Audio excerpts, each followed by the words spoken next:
Assalamualaikum dan salam sejahtera. Berita Mutakhir edisi pagi 27 Mei 2022. Terima kasih luangkan masa anda bersama Sabah Hits Online TV. Secara Bikalibo, kita terus ke tajuk utama. Ketua Menteri Sabah terima kunjungan hormat Pesuruhjaya Tinggi India. Bayar dividen minimum 1 juta kepada Sabah. Keamatan peringkat negeri 44 peserta merebut gelaran Unduk Ngadau 2022.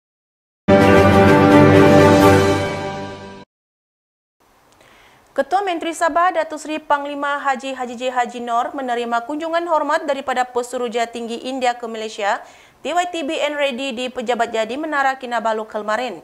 Haji J yang juga Menteri Kewangan mengalu-alukan kunjungan BN Reddy ke Sabah dan berharap hubungan baik dan kerjasama yang sedia terjalin di antara kedua pihak dapat ditingkatkan lagi. Katanya kerajaan negeri akan mempermudahkan kegiatan perniagaan atau ease of doing business dan mesra pelabur di Sabah dalam usaha mempertingkatkan kegiatan perniagaan serta menarik lebih ramai pelabur ke negeri ini. Turut hadir ialah Setiausaha Kerajaan Negeri Datuk Seri Panglima SR Haji Safar Untung.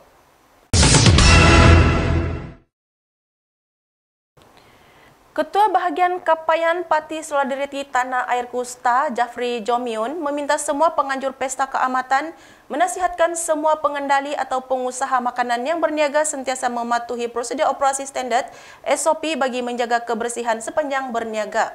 Beliau berkata ini bagi mengelak peniaga makanan dikenakan tindakan undang-undang atas kesalahan tidak mematuhi peraturan Kementerian Kesihatan Malaysia. Pihak penganjur juga diharap lebih bertanggungjawab dan bukan hanya tahu mengutip sewa tapak, jualan semata-mata, katanya ketika meninjau gerai jualan di perkarangan Dewan Hongkot Khoisan Persatuan Kebudayaan Kadazan Dusun baru-baru ini. Ketua Menteri Sabah Datuk Seri Panglima Haji J. Haji Noor berkata, syarikat berkaitan kerajaan JLC Sabah perlu membayar dividen sekurang-kurangnya 1 juta setiap tahun kepada kerajaan negeri itu mulai tahun ini. Beliau berkata, langkah sedemikian akan membantu meningkatkan tabung negeri dan membawa lebih banyak pembangunan kepada rakyat. Kerajaan negeri tidak akan bergantung semata-mata kepada JLC untuk mengisi tabung negeri, namun begitu kami juga memerlukan kedatangan pelabur ke negeri ini. Apabila pelabur masuk dan membawa wang untuk menjalankan projek, ini akan mencipta impak positif yang serta-merta kepada rakyat, katanya dalam kenyataannya kemarin. Haji J berkata antara perkara yang digariskan dalam Hala 7 Sabah Maju Jaya SMJ atau rangka tindakan pembangunan Sabah adalah untuk mewujudkan dasar mesra pelabur. Mahkamah Magistrate Tawau kemarin menjatuhkan hukuman 2 tahun penjara dan denda RM5,000 terhadap seorang penganggur kerana memandu secara berbahaya sehingga menyebabkan kematian 2 tahun lalu. Mengikut pertuduhan, tertuduh didakwa melakukan perbuatan itu pada 7 Februari 2020 kira-kira jam 3.35 petang di kilometer 55 Jalan Tawau Sempurna. Muhammad Ali Tamalun, 26, didakwa memandu secara cuai dan berbahaya sehingga menyebabkan kematian Sutarsono, 25, dan Gatari Usman, 21. Magistrate Amir Shah Amir Hassan kemudiannya menjatuhkan hukuman 2 tahun penjara dan denda RM5,000 terhadap tertuduh. Hai kepada yang berbakat di luar sana, kami di Sabah Hits kini sedang mencari seorang penyampai berita yang fasih berbahasa Melayu, berminat dalam bidang kewartawanan. Serahkan bakat anda di Sabah Hits Online TV. Mungkin anda adalah yang kami cari. Untuk maklumat lanjut, boleh menghubungi kami terus ke nombor yang tertera. Jangan malu, jangan segan, tunjukkan bakat sebenar anda. Saya Rabi Kalibau, Sabah Hits Online TV. 994 juta telah dirampas masih perjuangan bagi mengenai penyelesaian isu pendatangan tanpa izin KL. Pada kali ini demikian mengambil Serik digelar katak Adun Kuamut Dato' Mas Yung Bana membuat keputusan kekal sebagai wakil rakyat bebas. Ahli Dewan Undangan Negeri Adun Kuamut Dato' Mas Yung Bana berkata, sehingga kini beliau belum membuat keputusan untuk menyertai mana-mana parti walaupun menerima beberapa tawaran termasuk jawatan dalam parti. Menurutnya beliau serik dipanggil katak, oleh itu beliau perlu sedikit masa untuk membaca keadaan politik yang sebenar.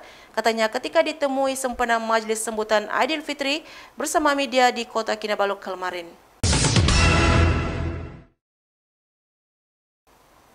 Seramai 44 peserta akan bertanding merebut gelaran Unduk Ngadau Peringkat Negeri Sabah 2022 yang akan berlangsung di Dewan Hongkot Khoisan Persatuan Kadazan Dusun KDCA Selasa depan. Pengurusi Unduk Ngadau Keamatan Peringkat Negeri, Joanna Kitingan berkata kelonggaran untuk mengadakan pertandingan Unduk Ngadau secara fizikal selepas 2 tahun merupakan satu peluang yang baik untuk mempromosikan semula pelancongan negeri termasuk agro pelancongan dan alam semula jadi. Joanna berkata, pada tahun ini semua peserta dikehendaki untuk membuat satu video berdurasi selama 1 menit menggunakan bahasa ibunda dan disertai serikata dalam bahasa Inggris berkaitan dengan perkara tersebut. Menurutnya lagi, hasil video para peserta akan dinilai dan markah akan diambil kira semasa pertandingan akhir yang akan diadakan pada 31 Mei ini. Kita kembali selepas ini.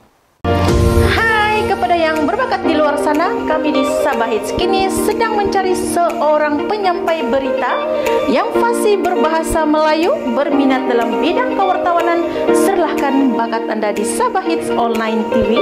Mungkin Anda adalah yang kami cari. Untuk maklumat lanjut, boleh menghubungi kami terus ke nomor yang tertera.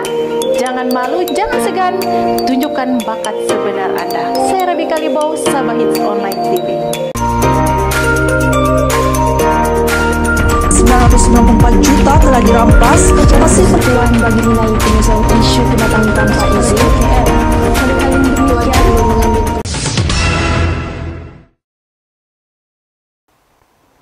Sabah berada di landasan yang tepat dalam memenuhi matlamat pembangunan mampan dengan memperluaskan kawasan perlindungan, taman di daratan dan lautan.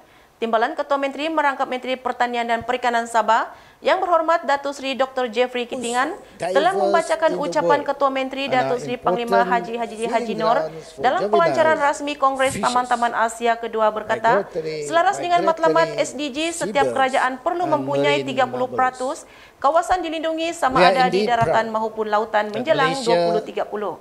Inisiatif ini menyarankan semua kerajaan di seluruh dunia untuk meningkatkan usaha konservasi di kawasan yang belum dilindungi bagi memastikan negara tidak kehilangan kepelbagaian bio, melindungi ekosistem dan mampu berhadapan dengan perubahan iklim.